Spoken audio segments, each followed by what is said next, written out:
आदाब, नमस्कार। मैं वसीम अख्तर और आप देख रहे हैं द लीडर हिंदी। यूपी की जिला बरेली में मौलाना तौक़ीर रज़ा खान पर अब ज़मीन कब्जाने से जुड़े मामले में एक और एफआईआर लिखी गई है, जिसमें मोहसिन रज़ा समेत 10 को नामजद किया गया है। एक शादी को लेकर फतवा और दूसरे में दहेज के 20 लाख और बिरेज़ाकार को लेकर हंगामा मच गया। फतवे से जुड़े मामले में पुलिस जांच कर रही है।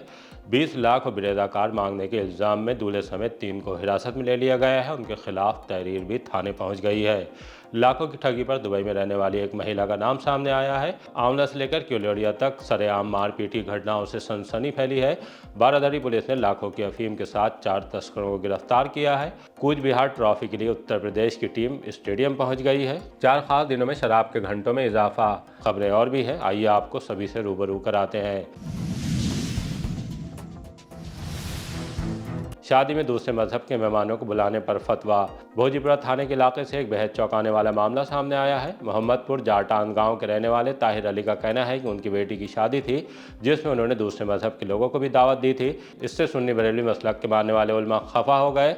पहले गलत बातों के लिए दबाव बनाया और नहीं मानने पर फतवा जारी कर दिया। शादी में आने से रोकने के लिए मेहमानों को भड़काया भी गया। ताहिर अली ने इस सिलसिले में एसएसपी को लिखित शिकायत की है। बताया है कि फतवा जारी होने और मेहमानों को भड़काने की वजह से खाना खराब हुआ, जिससे उन्हें करीब 6 लाख का नुकसान हुआ है। जिन मस्जिद की इमाम ने फतवा जारी किया है, उनके नाम भी ताहिर अली ने बताए हैं। सभी सुन्नी बरेली मसलक के हैं, जबकि ताहिर अली के बारे में जानकारी मिली है कि उनकी सगी रिश्तेदारी अहले हदीस वहाबी सोच में है। इसे लेकर ही विवाद चल रहा है। बहरहाल इस संगीन मामले में भोजीपुरा पुलिस ने जांच शुरू कर दी है। हमने इल्जामात को सामने रखकर आरोपी उलमा से बात करने की कोशिश भी की, लेकिन अभी उन्होंने कुछ नहीं कहा है। योगवीड़ा से 20 लाख बिरेज़ाकार पर लौटी बारात आ चुकी थी। मेहमान भी पहुंच रहे थे। फेरों की तैयारी थी, लेकिन उससे पहले विवाद खड़ा हो गया। शादी के लिए योगवीड़ा लाइब्रेरी के मैदान पर सजाए गए पंडाल में खलबली मच गई। दुल्हन वालों का कहना है कि दूल्हा और उसके घर वाले 20 लाख रुपए बिरेज़ाकार देने की मांग पर अड़ गए। काफ़ी समझाने के बाद भी वो नहीं माने, रकम और कार की डिमांड करते रहे।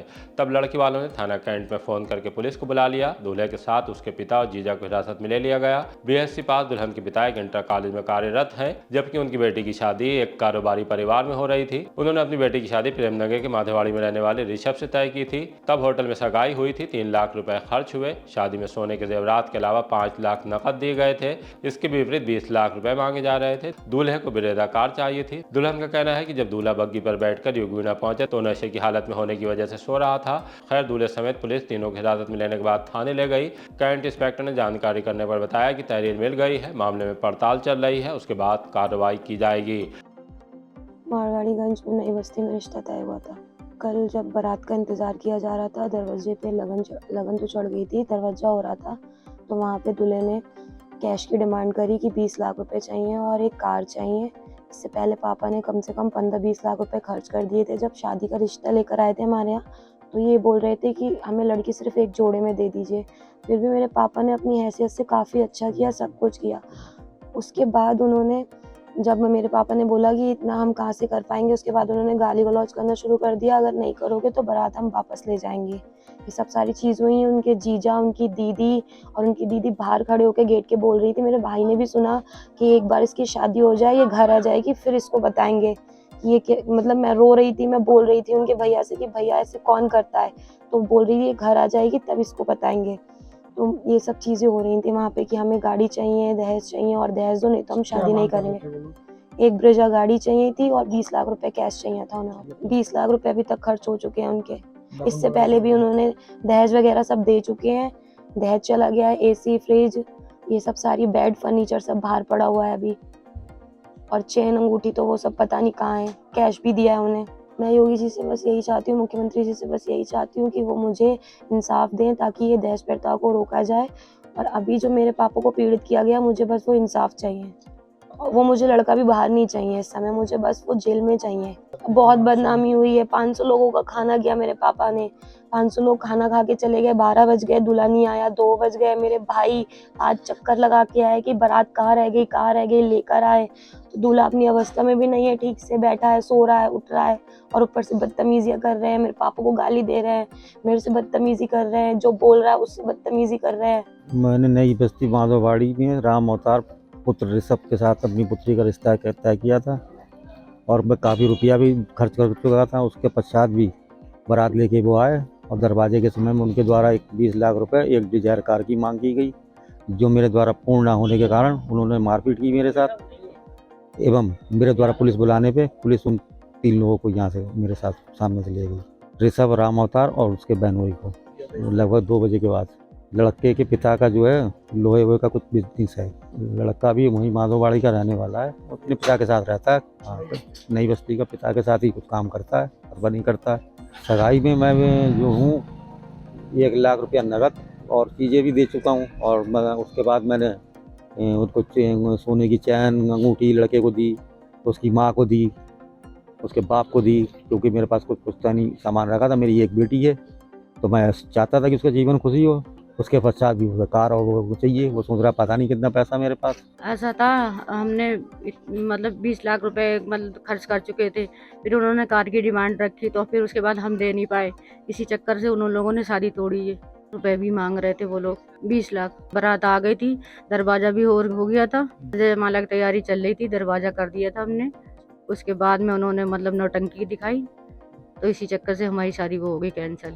हमारे पास इतने पैसे नहीं हैं। बारात वापस ले गए फिर अपनी वो। बस हम अपनी बेटी का इंसाफ मांगना चाहते हैं और कुछ भी नहीं मांगना चाहते।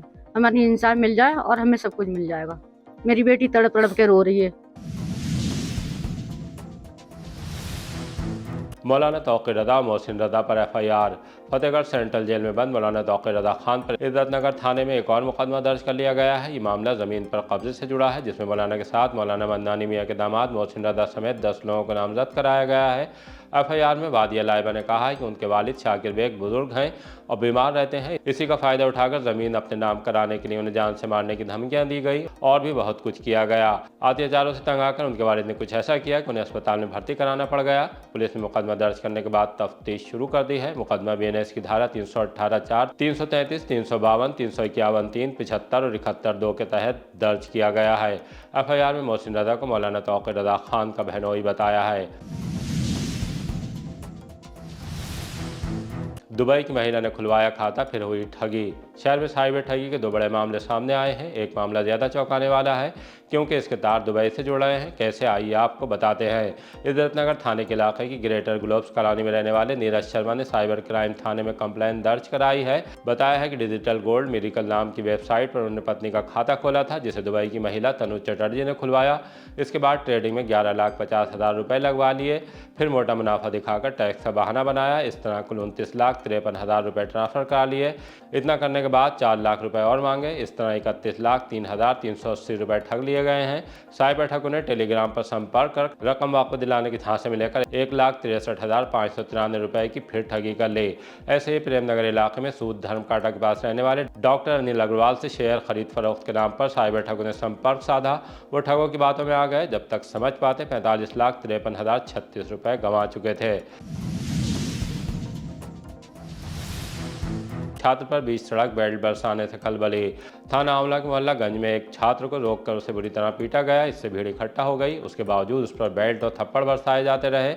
इस संबंध में छात्र के पिता जावेद खान ने मुकदमा दर्ज कराने के लिए पुलिस को तहरीर दी है। बताया है कि उनका बेटा इंटर कॉलेज का छात्र है। 2 दिन पहले सड़क पर रोककर उससे मारपीट की गई।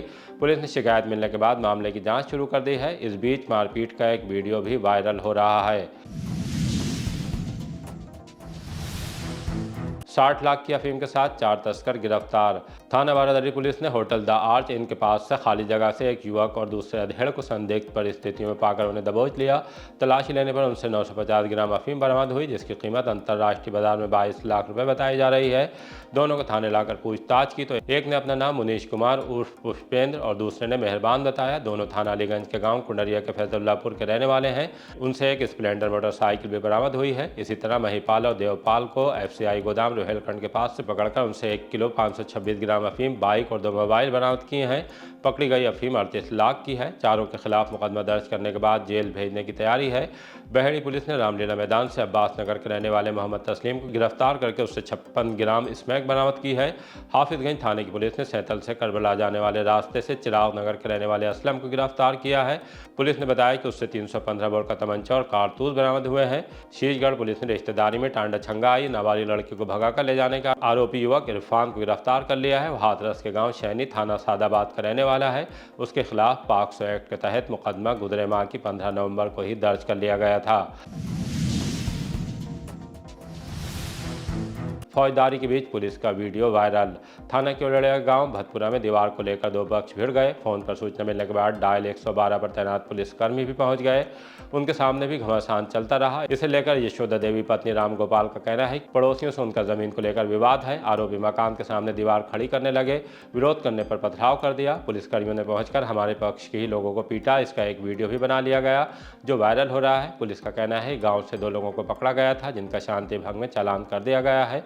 एसपी उत्तरी मुकेश चंद्र ने बताया कि विवाद की सूचना पर पुलिस गांव पहुंची थी। पुलिस के सामने ही दोनों पक्ष झगड़ रहे थे। उन्हें एक दूसरे से अलग किया गया। पुलिसकर्मियों के हाथों में लाठियां जरूर थीं मगर किसी महिला को पीटा नहीं गया है। जियारम में 26वीं गुलदाउदी प्रदर्शनी का उद्घाटन। 26वीं नमो नारायण स्मृति गुलदाउदी प्रदर्शनी का जियारम में उद्घाटन डीआईजी अजय कुमार सानी ने बतौर मुख्य अतिथि किया। प्रदर्शनी का भ्रमण करने के बाद डीआईजी ने कहा कि वर्तमान में ग्लोबल वार्मिंग एक भयावह खतरे के रूप में हमारे सामने खड़ी है। ऐसे में अगर संपूर्ण विश्व इस तरह के छोटे छोटे प्रयासों से लोगों में प्रकृति के प्रति प्रेम और सद्भाव जागृत करना आरंभ कर दे तो धरती के संभावित खतरों को किंचित कम कर सकते हैं। विद्यालय प्रबंधक राजेश जौली, निदेशक त्रिजीत अग्रवाल, पारुल अग्रवाल ने अतिथियों का स्वागत किया। प्रदर्शनी में वन एवं पर्यावरण राज्य मंत्री डॉक्टर अरुण कुमार, गुलशन आनंद भी पहुंचे। प्रदर्शनी का समापन 14 दिसंबर को होगा। पुरस्कार वितरण लगभग अपराह्न 1 बजे मुख्य अतिथि उत्तराखंड सरकार में संसदीय कार्य एवं वन मंत्री सुबोध उनियाल करेंगे। में जेआरएम स्कूल में आज हम लोग आए हुए हैं। यहाँ पे एक बहुत ही अच्छा आयोजन पिछले 25 वर्षों से होता है। गुलदाउदी के जो फूल हैं इनका इंस्टीट्यूशनल और इंडिविजुअल दोनों कैटेगरी में यहाँ पर एक कॉलेज प्रबंधन की तरफ से प्रदर्शन किया जाता है और जिसमें पूरे डिस्ट्रिक्ट के बहुत सारे इंडिविजुअल्स, बहुत सारे इंस्टीट्यूशंस पार्टिसिपेट करते हैं। उसी में आज हम लोग आए हुए हैं। एक बहुत ही अच्छा माहौल है। बच्चों द्वारा यहाँ बहुत ही अच्छे प्लांट्स और फ्लावर्स का भी यहाँ पे वो किया गया है। सो सभी के लिए यही संदेश है कि ये जो कॉलेज प्रशासन है ये एक ऐसा काम कर रहा है जो सबको अपने जीवन में अपनाना चाहिए। नेचर है तो सब कुछ है। एक छोटे बच्चों से लेकर बड़ों के लिए एक संदेश है कि नेचर के साथ रहें। प्लांट है, पेड़ पौधे हैं, इनको खूब लगाएं, हरा भरा रखें, खुश रहें, स्वस्थ रहें। आज श्री नमो नारायण मेमोरियल ये जो प्रदर्शनी लगी है इसमें इतने अच्छे पौधे हैं कि देख के तबीयत खुश हो जाती है। गुलदाउदी की इतनी बड़ी प्रदर्शनी मैंने कहीं नहीं और देखी सिवाय जीआरएम के। और हर साल सबसे बड़ी बात ये फूलों का नंबर, फूलों की क्वालिटी बढ़ती जा रही है। और यहाँ पे महिलाएं पुरुष न केवल बरेली से बल्कि बरेली के आसपास से आते हैं और फूलों को देख के उसका आनंद उठाते हैं। और बल्कि अब जब इनकी यहाँ लग रही है दिसंबर में 1-2 महीने पहले से इंतजार शुरू हो जाता है कि अब यहाँ पे फूलों की प्रदर्शनी लगेगी और हम जाएंगे, जाके देखेंगे। इतनी अच्छी प्रदर्शनी है। इसके लिए मैं श्री राजेश जौली साहब को और उनकी टीम को, इनके पूरे परिवार को बहुत बहुत बधाई देता हूँ। उत्तर प्रदेश की क्रिकेट टीम पहुंची, मैदान पर बहाया पसीना। बरेली में तीसरी बार 16 से 19 दिसंबर के बीच कूच बिहार ट्रॉफी अंडर 19 का मैच आयोजित होने वाला है। इसके लिए श्री राम मूर्ति स्मारक college of engineering and technology स्थित श्री राम मूर्ति स्मारक क्रिकेट स्टेडियम पर तैयारियां जारी हैं। शुक्रवार रात बरेली पहुंची उत्तर प्रदेश की टीम के खिलाड़ी सुबह स्टेडियम में अभ्यास के दौरान पसीना बहाते दिखाई दिए। अगर उत्तर प्रदेश की टीम बंगाल को हरा देती है तो क्वार्टर फाइनल के लिए सीधे क्वालिफाई कर जाएगी। अभी हमारी पोजीशन काफ़ी अच्छी है। हम 19 पॉइंट्स में हैं और काफ़ी स्ट्रेट फॉरवर्ड है जो चीज़ हम लोगों को हासिल करनी है, क्योंकि बंगाल से अगर हम लोग जीतते हैं मैच तो हम सीधा क्वालिफाई कर जाएंगे। ये भी पॉसिबिलिटी है कि हम सीधा क्वार्टर फाइनल्स खेलें।